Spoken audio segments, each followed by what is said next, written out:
You're listening to Start Again with Shauna Lee, the place where you will be reminded that it's never too late and you're never too old to do the damn thing. So stick around if you're ready to vibe higher and be inspired to chase your dreams. Hello, everyone. Welcome back. Today, I am introducing you to yet another new friend. Amy Stone is joining me today, and I am going to let her do the intro. But listen, she is coming with a slew of experience and a wealth of knowledge on step parenting. And so that is going to kind of frame our conversation for today. But Amy, thank you for being here. Thank you so much for having me. I'm happy to be here today. Absolutely. Listen, we were already chatting before I hit record, and I feel like we have so much to talk about. But before we do that, let's give my audience a little bit of a background on who you are, kind of what you do in the world, and specifically how you have embraced this idea of starting again. So that's wonderful. All right. So very good. I love to start things fresh. I love beginnings. So Yes. there are several places I could pick to talk about that. But my name is Amy Stone. And what I do is I am a mentor and a coach for step parents. So that everybody's listening is probably like, I didn't know that was a thing. Yeah. And to be fair, right, it's not a really common thing to find people who are in the position of helping people go through the step parenting process.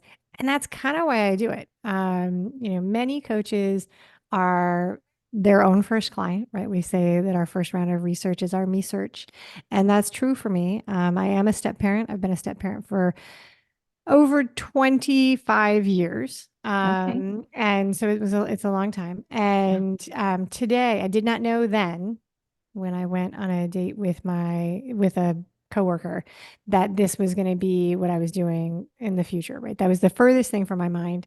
I don't have a background in early childhood development or teaching or Yeah. behavioral, any of those things, right? Baptism by fire, Yeah. education Yes. at the School of Hard Knocks. And yet it is interesting to me that when I decided to change my business and do something else and was mulling it around as, well, maybe I could help step parents to focus on that and give myself the space to reflect on why isn't there more support for step parents? There's For so real. many people For doing this. real. And these are people who have raised their hand and said, I want to be a part of this new family. And the more tools and strategies and skills that we can offer them at the beginning, the better it is for everybody. Yes. The better it is for everybody. And so that's why I do what I do. And that's how I help. The restart so that was one restart, right? I shifted in Oh, sure. 2020, like many people did. I shifted my business. So that was a restart, but that's a restart you've probably heard a million times in the past.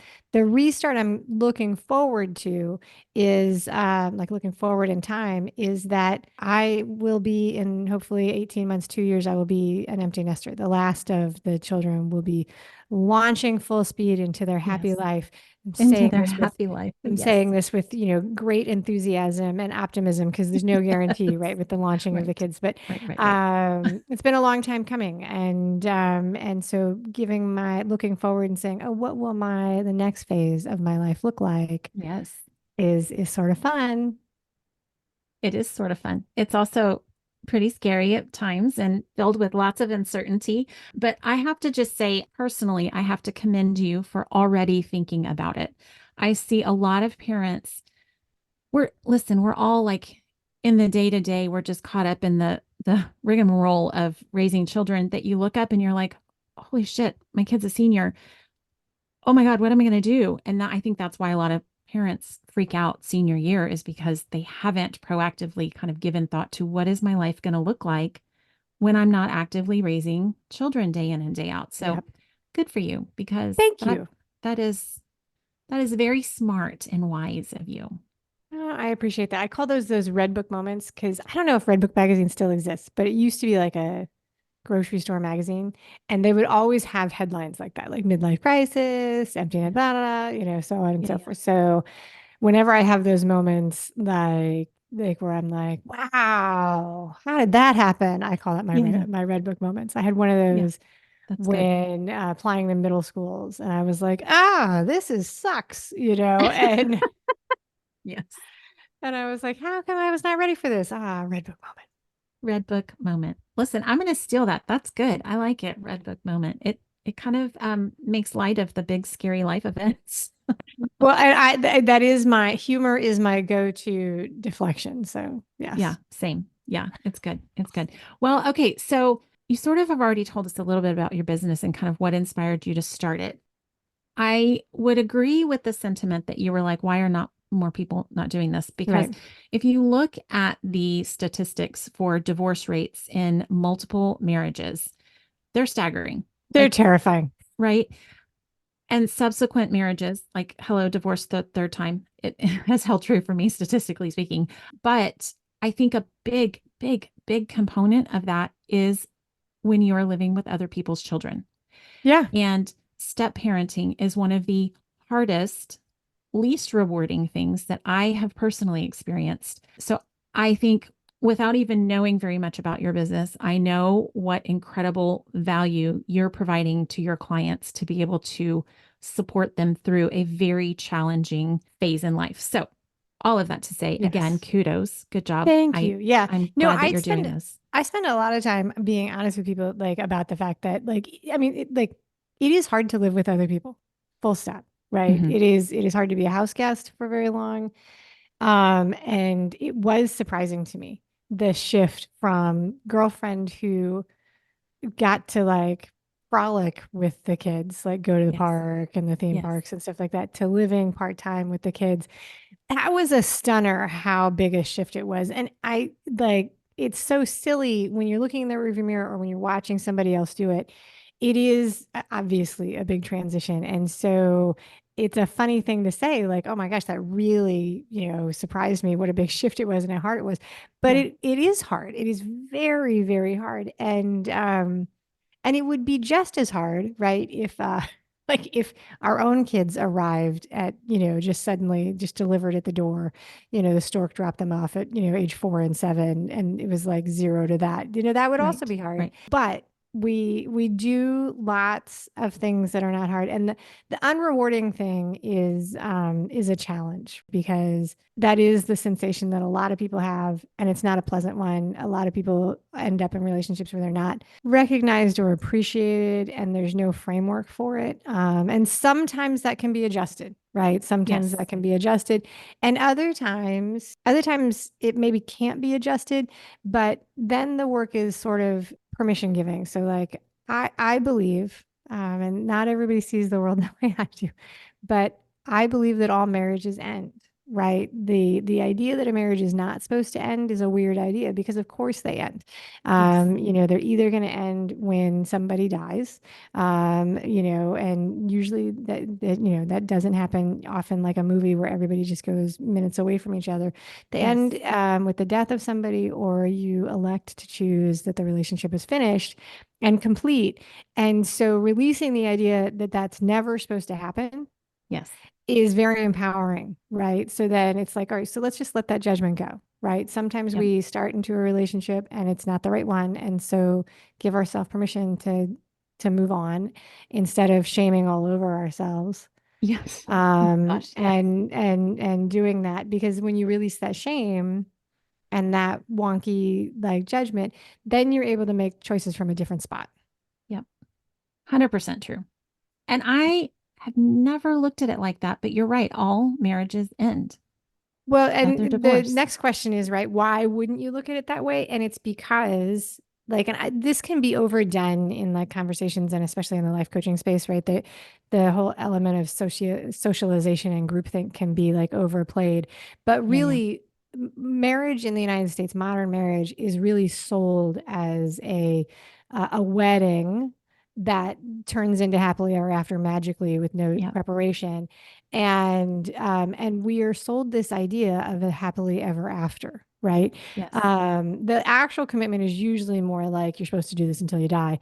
But Yes. both of those, it's like we are fed this line of goods. It's like you get the dress, you get the party, you get the cake, and then you're just never supposed to have any other problems after that. That Right. single thing is supposed to fix everything but that's a huge amount of time. Like if Yeah, you yeah, get married when you're 25 and you don't die till you're 90, that's a huge amount of time. yeah. And one of the things that, and now, how many reinventions of ourselves do we go through from that Oh, period? Like, I'm not the yes. same person I was at 25. I mean, my whole show is on reinventing yourself. Yeah, So, yes. exactly. Exactly. You change jobs, you change houses, you change Yeah, all of these things. yeah. And, marriage and relationships, so much like entrepreneurship, they are really like a chance to get to know ourselves in a very deep way. Like it forces parenthood, step parenthood, they force you to deal with your crap. Yes. Um, Yes. Yeah. or I mean, you can Yes. opt out of it, but they You like can you have opt to, out of dealing with it, but it forces you to it look forces you at to see at it. it. Yeah, exactly. And Yeah. and sometimes, that's it.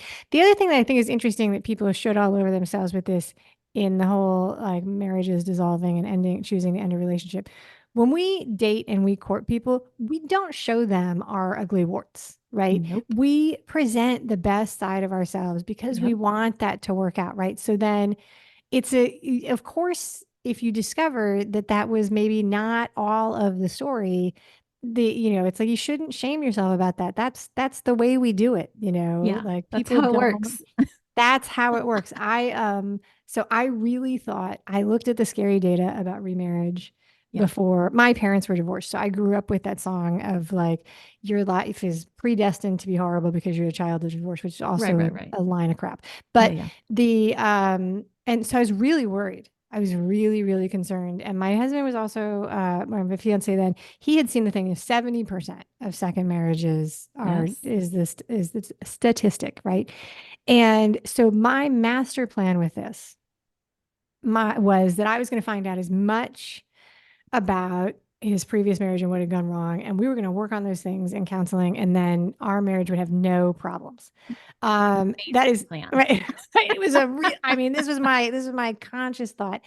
And about 10 years into the marriage, stuff began to come up, which was a direct result of like he just kind of hadn't told me. I let myself believe the things that he told me about his first marriage and the reason it broke up. And in the way he sold that to me, it was not his fault, right? Everything was somebody else's responsibility and fault. Yes. And so lo and behold, about 10 years into the marriage, I was like, oh, that was his Something side of the story. something looks different. Something looks a little different here.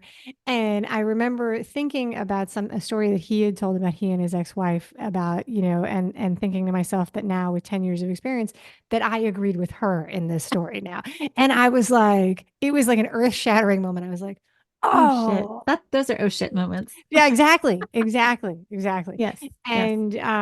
And so having the space in your relationship, I did not have this then, but the goal would be, right, to have a good enough relationship with yourself that you can give grace to yourself. It's like, I didn't know. I didn't Yes. Oh know. my I gosh, couldn't yes. have known. What do I want to do now? Like, what is the real situation with the information I have now? And so what do I want to do? I see this on two sides. So there's the one hand where we shame ourselves for past choices. Yep, And I'm like, you only could make a choice with the information you had at the time. But also when we're exactly.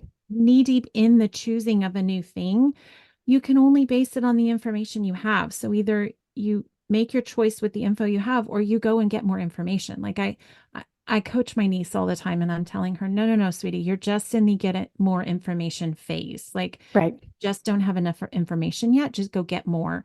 And it takes the pressure off of the choices. But man, like we're just doing the best we can. We are. And with the courtship thing, right, we want it to work. We want to be happy. And so I am not a biologist or any sort of ologist, but there's a phase of it where we don't see the things Yes. that we could have seen. And so, and you can look back and think about the things that other people maybe said to you at the time, Yeah, yeah. and they have a different light once the luster of courtship Yes. wears off, right? Yes. So, and I don't think there's any way to avoid that, to tell you the truth. My guess would be that there's some sort of like continuation of the species that like we are propelled to, like, it's like, oh, I want to do this and I want to see the good things.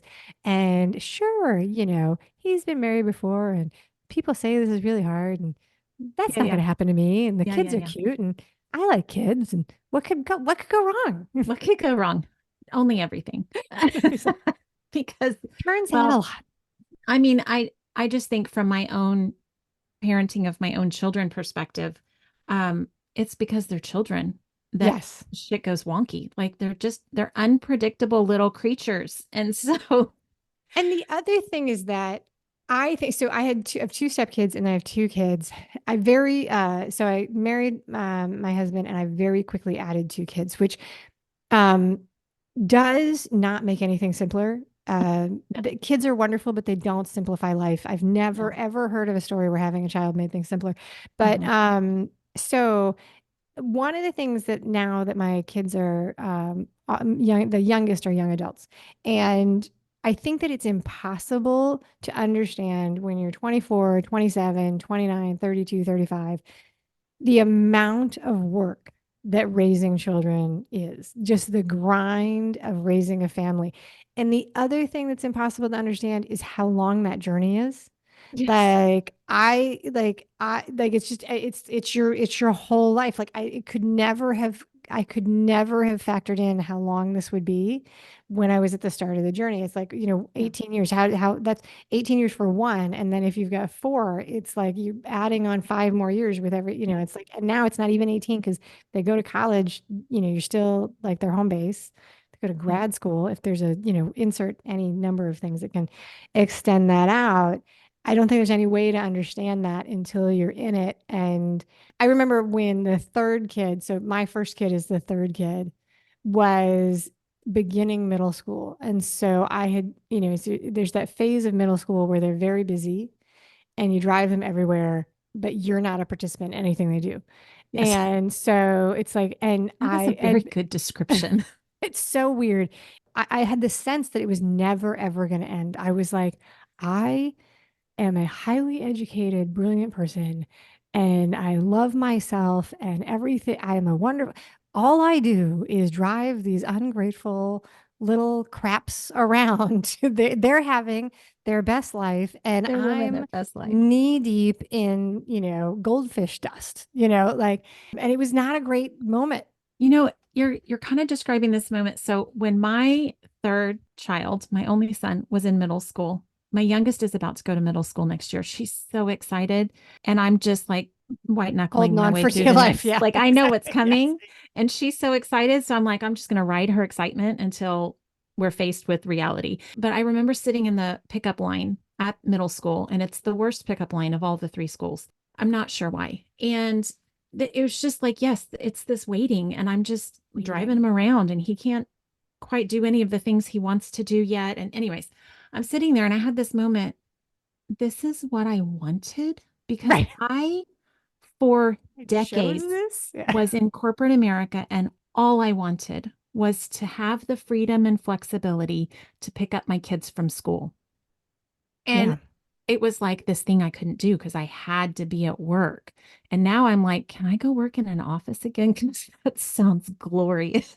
Right. No, exactly. But Yeah, it's just that moment where you're like, wait, this is what I asked for. This is what I wanted. and I never wanted, I had done I knew I struggle with pickup lines and I always have, but I did want to be the driver. I didn't want somebody else to do that. So Yes. I had stepped in and done some pickup on demand with the stepkids and found it very stressful and overwhelming and unpleasant. Yes. And And the big unpleasant. line with the people like blowing the whistles and you don't know where you're Yes. going. Yes. And so I knew that I didn't love that, but there was this point where I was spending all these hours driving everybody where they wanted to go. And I was miserable with that, partly because for the kids, it's their decompression, right? They would hop in the car and they'd put their headphones in and text with their friends and do their things.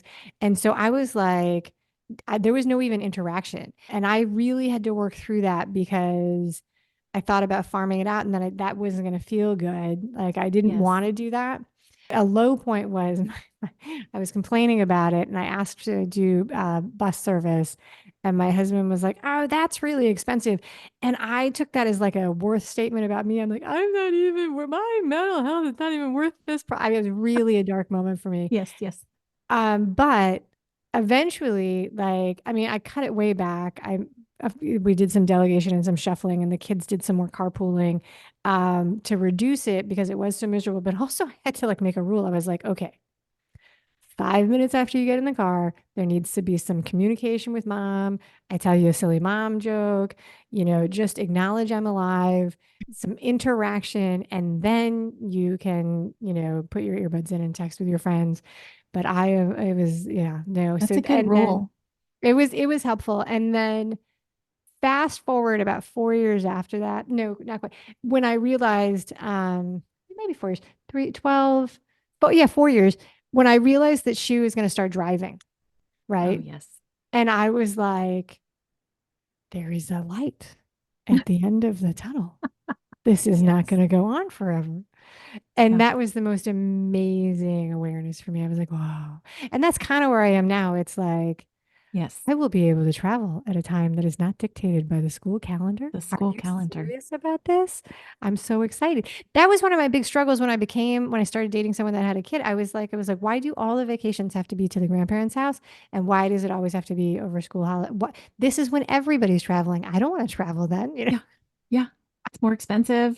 It's more crowded. It's more crowded. Yeah, Yes. exactly. Oh, Yeah. yeah. Yeah. Yeah. Yeah. So some of our conversation was reminding me of this book I recently read, which really felt like homework, but one of my therapists recommended it. And it was called Stepping In, Stepping Out. Okay. And it was all about step families. And it is a tiny book. First of all, it's $50 for this tiny little book, which doesn't quite make sense to me. But the entire premise of the book was that step parenting is primarily done on all of these myths that we believe to be true around what it looks like, what it should look like. I don't remember specifically which myth I was coming to mind when you were talking, but some of the ones that I'm thinking of now is, we have these ideas that the new family is formed and then everyone's going to be this happy little family and it's just going to fall right 100%. into place. And the reality is you just threw strangers together essentially Yes. who are trying to figure out how to live together. And so never mind the idea of bonding, like can we just interact in a way that's not like like we're strangers? So I mean, and I have not read that book, but I'm totally going to buy it because it's worth $50 for me. I'm fascinated to know because I have all these things that I tell people about the myths that they're yes, doing, right? And I do encourage people to try to connect with what their vision of what they think family is. Like, what are you thinking your yes, family will be, right? Because often that helps you figure out what is causing the rub. So, like in your case, the one you just described, it's like you think that everything's going to be peaceful at home and everybody's going to do things the way you want to do it. Everybody exactly. that's in your family is going to like the way you do things. And in actuality, that's not ever true, right? Right. Even by if it was six siblings, they don't like all the same food, they don't sleep all at the same time, Exactly. they don't agree on what shower rules are going to be, all those things. And so it's so funny that the tools out of that are very similar to the tools that you might have used in college when you move in with roommates. It's like, Yes. we're going to agree on the rule. You don't get to make tuna in the microwave and then not clean it up. Like we're going to make some rules. Listen, roommate Yeah. rules are definitely pertinent when you're Yeah. talking about a step family because Yeah. that's essentially what you're building until and the one big piece of advice that didn't come out of that book necessarily, I don't think, but my therapist at the time, she was like, listen, when it comes to children, whether they're yours or not, connect before correcting.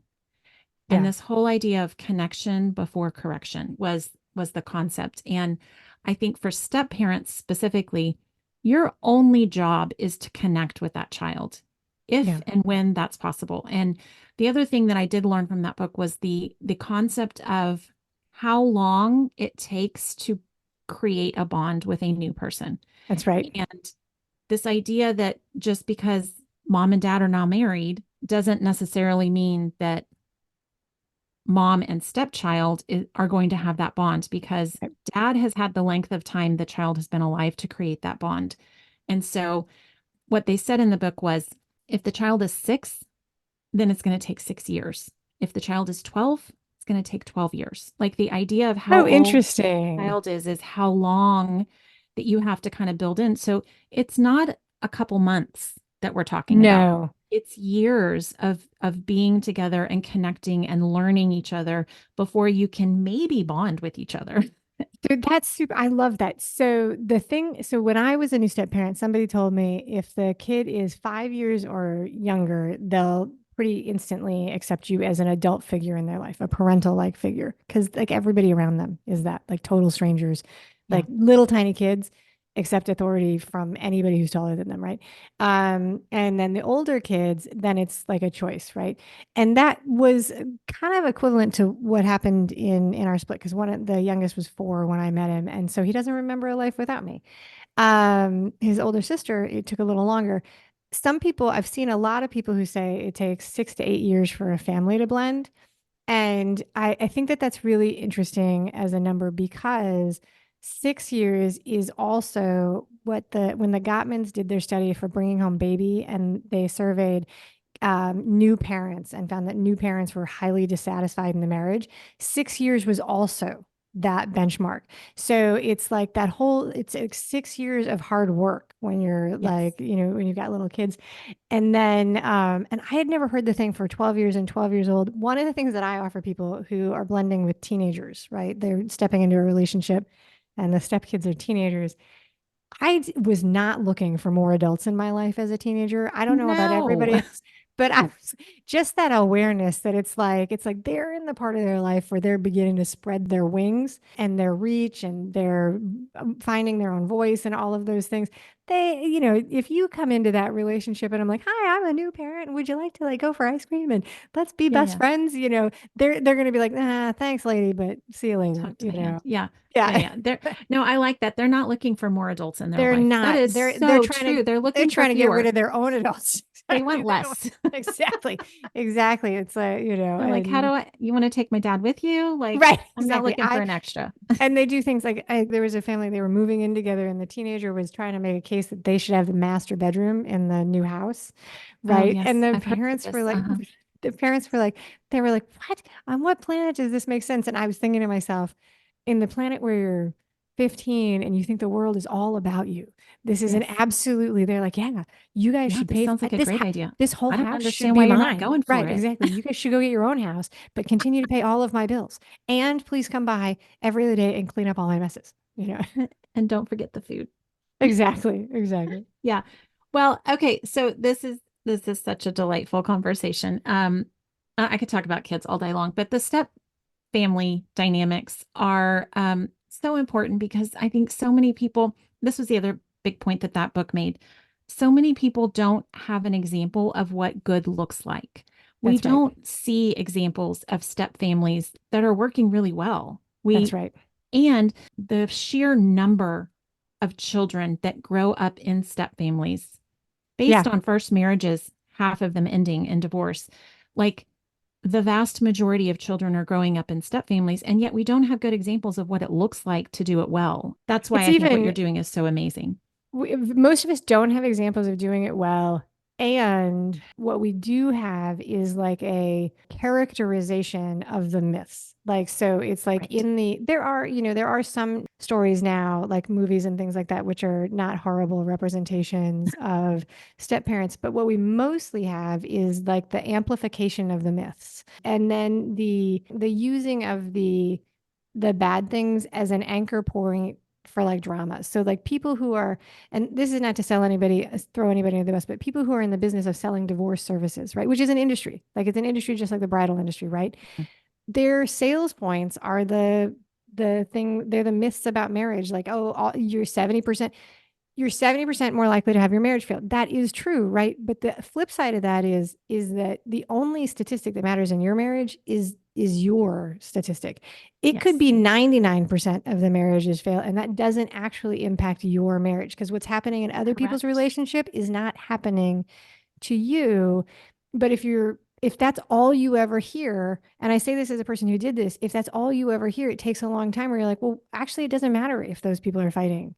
Right. What matters is what I'm doing and what I want to do. Like, because I'm very thankful that I live in a time where if I want to opt out of my marriage, I have options for that. There are very real reasons to end marriages. And I think that divorce shaming is a horrible, horrible thing. And so defining success in a family and a marriage I like to give people permission to do that for themselves because Yes. the only metric doesn't need to be I've been married 65 years, but that is the one we use, right? That is the only one we That's right. use. Right. Like you see an anniversary, it's like, oh my gosh, you 25 years, that's amazing. And I'm like, it was, I think it was right about the time my third marriage had ended that I was like, hold on a second. I didn't fail because That's three right. marriages ended, nor did they succeed because they're still married at 25 years. Like, are you happy? Are you happily Right. married?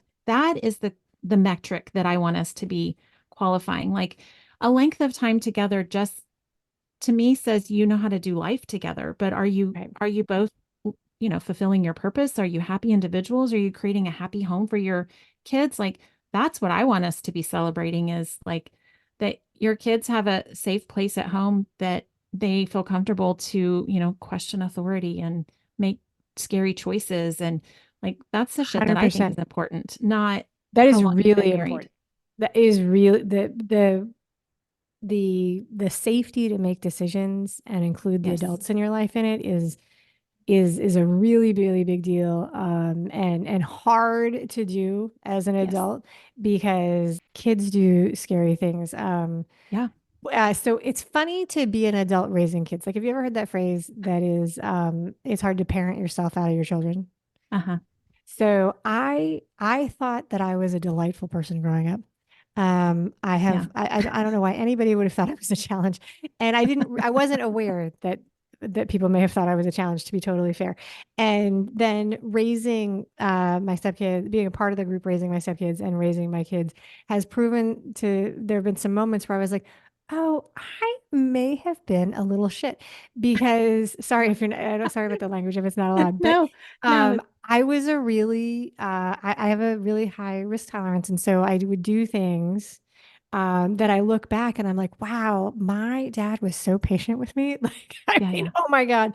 And yeah, Yeah. it's a No, hard thing. it's so true. And I don't know what it's like to grow up and not know that you were difficult. Like I my think I dad just tells, wasn't willing to like admit it. Like I oh, was that I makes just was sense. like, I mean, I do remember fighting with my dad and doing things like that. Like, so one Yeah. of the, like my dad and I don't remember what caused this, but my dad and I were doing therapy together to learn how to talk to each other. And I have no memory of what started it, but I do remember that process and how Yeah. helpful it was, even though we hated it every single minute. It Yeah, was yeah. like the movies. Like we would sit there and the guy would be like, Amy, tell your father this. Yes. Jim, what did you hear? Jim, do you have anything? It was horrible. And we would go get milkshakes afterwards and complain about it. But we did learn how to Great. talk to each other. Yeah. Um, Which is so and important. but there had to have been a thing that happened before, right? Oh, Like for we sure. didn't And you we don't know didn't what just it is. wake up. I don't remember what it was. I don't remember what it was. But the so and I remember having conversations with my dad where he was like, you have to like call me and tell me when you're going to be home. And I'm like, I know where I am. I don't understand why you're so worried about me. Yeah, I yeah. was fine. And I remember this now having seen all of the other kids do that. And I was like, well, Well, now it makes now sense. I understand. Okay. Yeah. No, anytime my dad actually gets a real big kick out of me lamenting about my daughter in any one of her difficult phases because he's like, "Oh, tell me more about how much Right. of a challenge this is for you." My To dad passed away, so I can't, but I wish he was here because it would be funny. Oh, I yeah, made no, the, I value yeah, those conversations that we still get to have, but yeah, he's well, and also I've got a 30-year-old, but I'm still actively raising a preteen. So like that's a bit, yeah. So we you've got adulthood and teen. We did college and preschool at the same time. At one point, I uh-huh, said about one of the kids, I was complaining that I didn't know where they were. mhm. And my dad literally said, he was like, chill out. I don't think I knew where you were between 1988 and 1996. And Yeah. I was like, you know, Oh, hold that's on a possible, second. actually. Wait, now that you say those dates, okay. Yeah. Right. No, the year that my second daughter graduated from college, my youngest was graduating from preschool. First of all, preschool graduations are dumb, but that's They're where we very were. cute. They're so cute. They're And very, so I was like, doesn't everybody have a college? And preschool graduation at the same time? No, just me. Okay, cool. We did. So I don't think we had graduate. We had admissions for preschool and college all at the same time, which probably means we had some sort of graduation at the same. But it makes it hard. I remember that my husband was convinced that he would not find anybody to hang out with the younger group of parents. Oh, interesting. And we did, but it's like, Yes. like the age split is one of the things that I notice is like people don't necessarily lead with this. They're not like, oh, by the way, I also have all these other kids, you Yeah. know? Um, I like so on your name badge. right, exactly. Hi, my name's Amy. I'm a stepmom. How are you? But I remember, so we were at a preschool picnic. Insert your random preschool Yeah. event that was Yeah. happening, Yeah. right? And the little kids were running around, and my stepdaughter, who was 20 at the time, had just gotten a new tattoo, right? And maybe people have opinions about tattoos, and that's totally fine. But she was 20. This was none of my business or anything like that. Yeah. And totally an age appropriate decision. Like she's Right. right, it was like the sunburst, like Yeah. required 20-year-old tattoo dolphin Yeah. sun Yeah. art. And one of the other moms of the preschool parents like struck up a conversation with me about, oh, that must be so hard. You probably have opinions you can't share. And I wanted to look at her and be like, lady, talk to me when you have a teenager. Like, this is a really easy thing for you to say when you're talking about a 5-year-old. Like, but you haven't been down that road of, living with people who are old enough to make their own decisions. And Yes. I'm not upset about it at all. Like, it's not Yes. on my body. Yeah. It's on hers. I hope Yeah. she likes it She's the one now who and has to forever. walk around with it for the rest of her life. I don't have an opinion. It doesn't bother me at all, like, and I was just like, Yeah. wow, that is so wild that, but you can't, what is that? You can't know what you don't know until you do. So, Exactly. being the parent of an adult child is completely different than being a parent of a 5-year-old. Yeah. And I think when it comes to, what you don't know, when it comes to step parenting, the list is long. It's a whole lot Oh, of stuff. it's all the things. It's all, Like, and so I think for people who are step parents, being able to kind of raise your hand and say, I don't know what to do in this situation is so valuable. And to know that there are resources, not everyone's a reader, which blows my mind because that's how I know half of what I know is because I read it in a book somewhere. But yep. I think there's information to be found, however you can consume it best. And I'm glad to know that there's more and more people talking about step families because there's so little, a lot of that book that I was referencing kept saying over and over, there's not a lot of data. There's not a lot of There's data. really There's not not. a lot There's only of information. one. There's the Virginia longitudinal study of marriage and divorce, which was done in the 80s by Barbara Heathington. She wrote a book for Better or Worse, I think is the title of it. It's an old book, right? That's the one actual study that I know of that people like. She followed like a reasonable sized group of people for 20 years, right? So like A long time. right. One of the things that, and the rest of it, a lot of it is done just by opinion. Some of it's done by very small sample size. The thing that I think is really risky, and do encourage people to be cautious about it, is that, and this is true for any type of relationship advice, you got to be careful who you're listening to, right? So as a Yes. step parent talking Yes. to Yes. another Yes. step parent, um, it's just like you're going to get different advice from somebody who's walked it than not. And the other thing with relationships that's true is you can step into a room with information that's very directional. It's very decisive and opinionated. Like, so like if you've got a family that's faith-based and you guys share all the faith values and you go to an advisor who's of that same faith, it's probably not an issue, right? But like, I don't need to strike up a conversation with a Roman Catholic priest about his opinions about divorce because I know where he stands on that. So it's, Right. that's a part of that faith. And so when you are in a position as a step parent or in a relationship where you're questioning the choices you've made and evaluating your choices, being highly selective about who you choose as your helper and your expert is helpful. And That's one of really the good reasons, advice. yeah, the therapist that my husband and I worked with in the beginning of our marriage, he was licensed, educated, smart, pretty helpful, right? But there were some hiccups because he had not been divorced. He was not a step parent. And there were times where he didn't know how to advocate, how to help because it's not a part of their Yes. training. Yes. It's not, And you're so hitting on a really good point. From a traditional nuclear family perspective, the same rules don't apply to step That's families. right. You That's right. can't expect a step family to behave the same that you would a family that's been created and grown Yeah. together. They just And are different. traditional therapy ignores, so one of the, like, so if you're in a family where you've got a high conflict external party, like the a previous spouse that Oh, is sure. like antagonistic or whatever, traditional therapy doesn't cover that for nuclear families either, because they're like, if you have a mother-in-law who is being problematic in a marriage, like that's a very similar situation. But that's apparently, I'm not a clinical psychologist or didn't do that, but that's apparently also not in that family model like example. Like Right. this is Right. Right. like the Right. stuff they ignore. Like it's like the old school therapy model of nuclear families is built on the idea that once you get married, everybody comes together and they love each other. And nobody has substance misuse issues, and nobody has personality disorders, and nobody commits crimes, and kids don't get traffic tickets, and none of these things happen. And we'll be happy to help you through that. But that is Right. Right. not the way That's the not real world life. works. Yeah. When you ask for help, it's like, yeah, there's value to finding people who, and this is true in so many things, right? This is true. This is what they tell you when you're looking for It business is. mentors also. Absolutely. Somebody who's done what you're doing, has a result that you want, That's a big indicator. and is willing to help, right? Is Like willing to help. just because they've done it is not enough. Like have they have they accomplished what you're hoping to accomplish?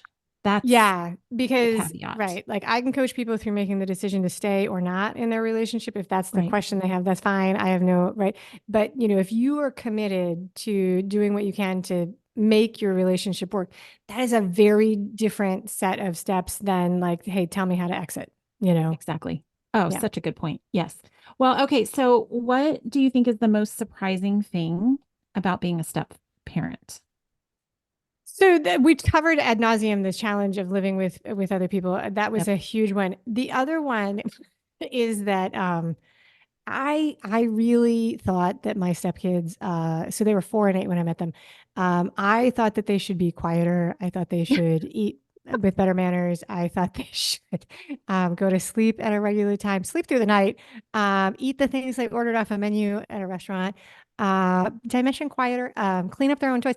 I had all these expectations that were so wrong, so absolutely wrong. And that was a massive, it was not a rapid revelation. It took Yes. several years before I realized it. But when I look back and I think, I mean, I just was clueless about Yes. age appropriate behavior for for You know, kids. I know a lot of parents who like just my friends, I've had to say that is age appropriate behavior, like Yeah. developmentally appropriate challenges. And I Yeah. think we all need those reminders. 100%. Yeah. Yeah, Yeah. my second daughter, who is 28, lives at home, and I have the two little ones, not so little, 11 and 14. And my 11-year-old was doing something the other day, I don't know, being a kid. And I was just, there was lots of heavy sighing, and I just was not responding essentially. Yeah. And she looked at me and she said, my older daughter, and she goes, "I just don't know how you're so patient."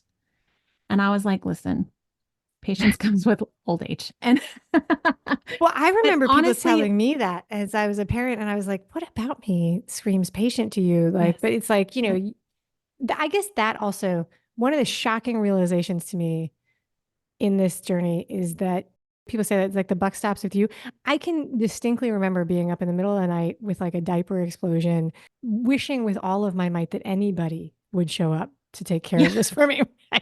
The realization that it's just you, it's yes, like it's just you, and that you signed up for it, like you wanted this to happen. That was a, I mean, adulting is nobody would sign up for it if they knew what it really was. it's true. It's so true.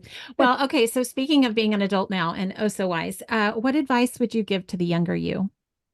I think that if I was to go back to myself at like age 24, that's when I started dating my husband, right? The message that I would love to have given myself then would be to have do a round of work on myself. Like, Oh, right? Because the more we know about ourselves, and the more we heal from our past experiences, right, the better prepared we are to make decisions we really love and enjoy the life we have Sure. and all those Yeah, yeah, things. And I thought I had done all of the work that ever needed to be yeah. done when I was at that age. I was perfect and ready Oh, to so take was on the I. world. Yes. And I did in my 30s, I went back to like therapy and started working on, Yeah. stuff again. And that was some helpful work.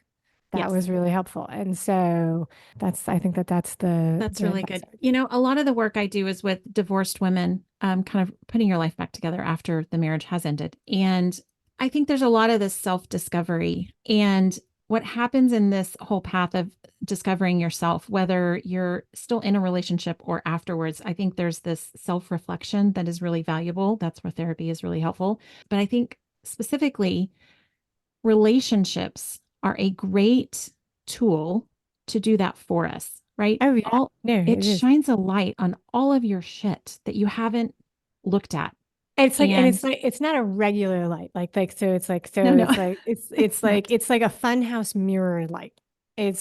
It's like we project our weirdness out onto the people that are in our relationships and we think it's them. And Yes, then there's that weird moment that's like, crap, this is me. This is me interpreting yes, that the call is coming from inside the building. yeah, I am the one who has to fix this. yes, yes. It's disarming. And I think, oh, yes, it is. And I think, our challenges that we have in relationships, I can speak from experience of having three relationships ending. A lot of that is just showing you what you haven't dealt with yet. And Yeah. so, sure, you can jump from one to the next. You can do all the healing you think is necessary and then get into your next relationship. And lo and behold, there's going to be more to uncover. Like Yeah, no, it's absolutely. just, And I it's don't just think the you can source of, know. I don't think you can know until you're in it. And I don't think it well, means you've done anything wrong. no, not at all. In fact, I think what it shows us is that you're never done healing. Yeah. Like you don't get to the point where you're like, okay, I'm healed. Like there's always work to do. There's always Yeah. something new to uncover. It's what we get to work on next.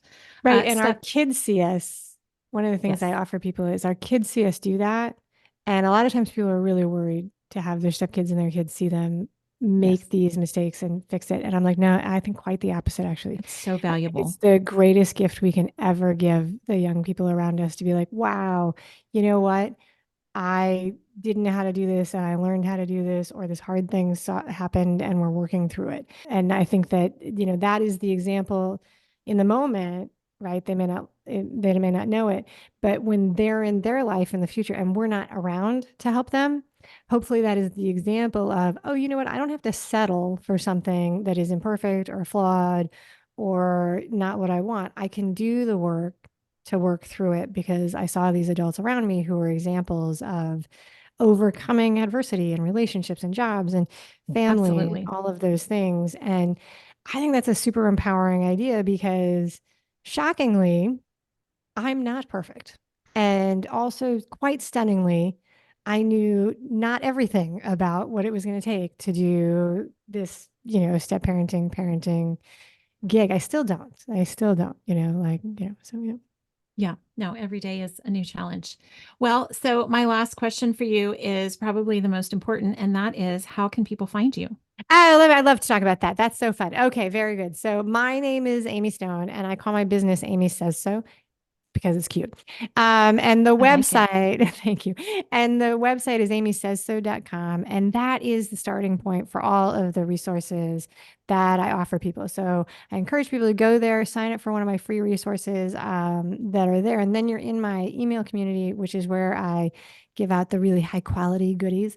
I have a book that I wrote about my blending experience. It's a lot about me, more about me than anybody ever needs to know. And I have a podcast called The Amy Says So Show. You can actually be a guest because I interview step parents on there. Like I Oh, let I step love it. parents, like, so to give them, I call it real talk to let people tell real stories. So I do that. So that's where people can find me. I have a lot of resources that are consumable directly from the website because in my own experience, at 11 o'clock at night or 2 in the morning or 3 in the afternoon, when you're sitting in your car or hiding in the bathroom or at the floor of your closet, questioning your life choices. That's when you need stuff right then. So I have a lot of Yes. stuff that you can plug into and get some tools. Ah, brilliant. Brilliant. I love it. I will share it in all the places. Thank you. Thank you. Thank you for being here today. This was such a fun conversation. I loved it. Yeah. Thank you. Hey, one last thing before you go. Don't forget to grab your free guide to get your next chapter started today. Let's make this pipe dream of yours this year's reality. Pop on over to shaunalee.com/start again to grab your free guide.